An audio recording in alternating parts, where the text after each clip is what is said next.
Hey everybody, Get Hooked here, aka Carlos, aka Charlie. So, this is going to be the first official video of me giving my opinions and thoughts on everything from weapons to food to lots of things. Fishing gear, obviously it's an adventure channel, a vlogging channel too, so you know, I'm gonna give you my two-piece on things. To start this off, I'm gonna be talking about two knives that I have received. One through the mail, and one I will get into that story about how I get the knife. So the first knife is gonna be this one. This is the sheath, as you can tell. It's a really nice sheath. This is actually the knife it is a Condor Hudson Bay Knife. Let me go ahead and show you guys.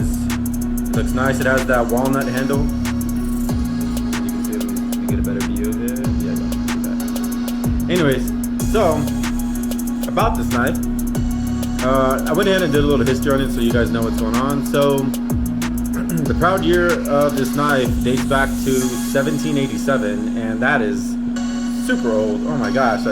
Wow. It was actually founded by, let me see if I don't want to butcher this too much, by Gerb Weisberg Company in Solingen, Germany. The entire length of the knife, let me go ahead and do a quick little measurement for you guys. By the way, this is actually my measuring tape for when I go fishing. So, the exact measurement of this knife is, it looks to be about 13 and 3/8 inches. The blade length of the knife is approximately 8 3/4 inches. I actually acquired this knife from my little brother. It's actually a birthday gift. He knows that I am a legitimate outdoors person, you know, survival, things like that. I never recorded them, but I will be trying to attempt to record them in the future. But yeah, so my little brother actually gave this to me for my birthday, and I've been meaning to do a little video on it. But yeah, so it comes with a really nice sheath and everything. It actually it looks like it has a few years on it. It looks pretty old. And then I'm gonna go ahead and show you guys just about how sharp it is. Give me a second.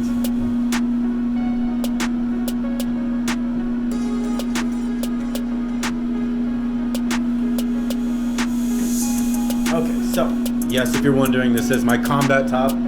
I was in the active duty army, no longer in, but I'm still in as a National Guard fighter. I do plan on getting back into active duty eventually. I'm just going through school right now and everything. So let me go ahead and show you guys just how sharp this knife is. I got a piece of paper here. Let's see. I'm gonna run it down. Whoa, that is pretty sharp. Woo! Look at that. Is actually very sharp. That is crazy. There you go. One more time. Yeah. So as you can see, it has a really easy slice on this thin piece of paper. Funny thing about this knife is that when I first got it, I actually was playing with the blade, and the blade was actually sharp enough to cut me pretty deeply. I didn't like pull it across really quickly. I just slightly moved it across the finger just to check the sharpness, and it is sharp. It cut me. I ain't gonna lie. The next video, or the next knife that I will be showing you guys is this knife. So I'm going to show you guys, in case y'all are wondering what this knife is. It is actually, this knife is called the Hoyt Buck 119 Special.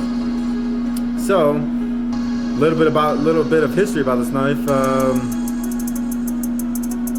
Hoyt Buck's first product / I guess knife was made from a worn out file in 1902. That's pretty crazy. Obviously we're in the year 2020 now. After the attack on Pearl Harbor, the U.S. government requested blade donations for the military campaign. Hoyt Buck then began making legendary gear by hand. His design would later be known as the Buck Special Buck 119 Special, which is this knife. A little story about this knife and how I acquired it. So, I originally was fishing one day up here in Colorado, and I was in a freshwater lake, and while I was fishing, I actually brought 2 poles that day. I'm so glad I did. I brought my little bait caster reel and rod, and honestly it's probably like maybe 7-pound test line, maybe 8-pound test line, not much. And I was actually fishing, and I got a nibble, and when I pulled it in I was like, oh man, I almost caught fish. So I tossed it back in the same spot. I'm guessing there was a hole there. Well, when I tossed it back in, I hooked something, and it was very, very heavy, or whatever it was not letting go, but it wasn't moving. It was like a stagnant weight. So I'm over here thinking like, there's no way that I hooked onto like a stingray or something, because you know stingrays is pretty much like dead weight. Well, I then went ahead and took my other rod and reel, which is actually a catfish reel, and I originally had like, I think like 100-pound test on it.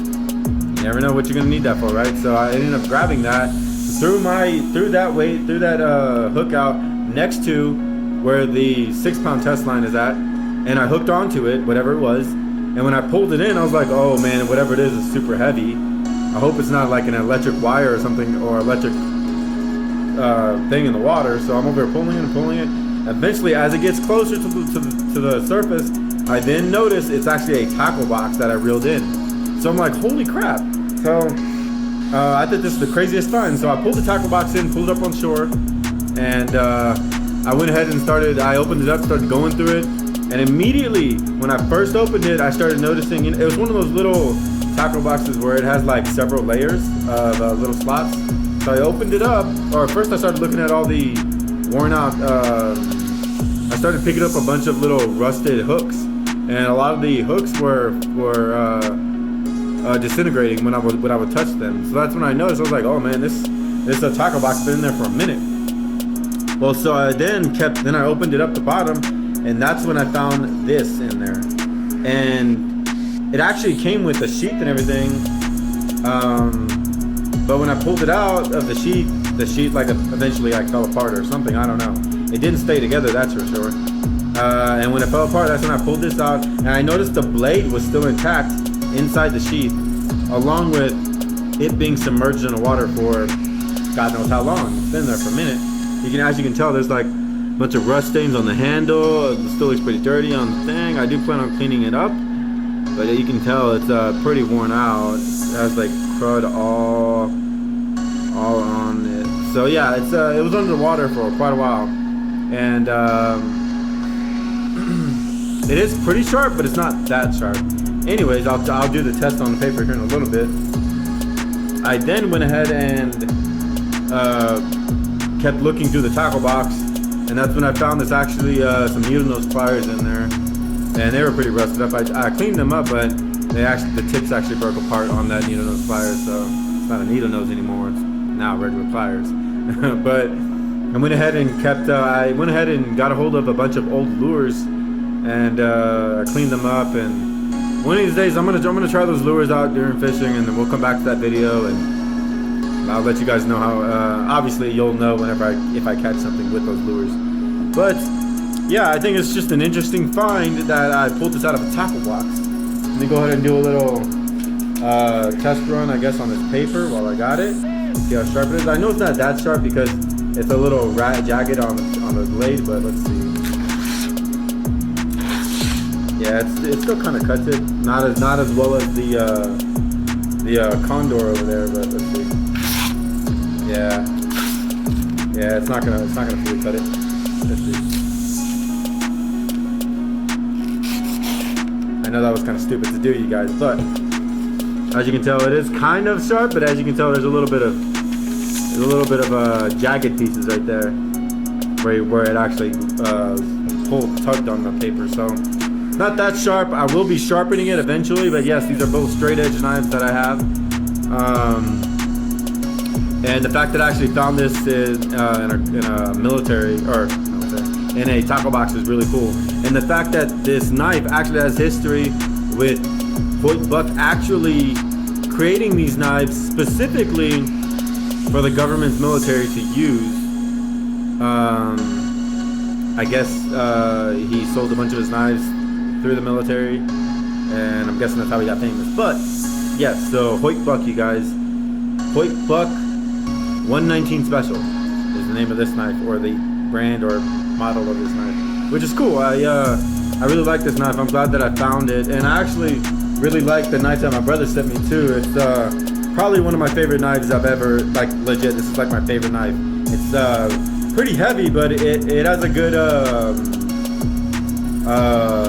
good weight to it. Like even though it's heavy, I can still swing this very fast. Like, it's really nice, and I can't wait to one of these days get to use this, like cutting up meat and stuff, or doing a catch and cook for you guys with one of these knives. You know what I mean? So I hope you guys enjoyed this. Comment, like, and subscribe for future videos. I will be doing much more. Be looking forward to that.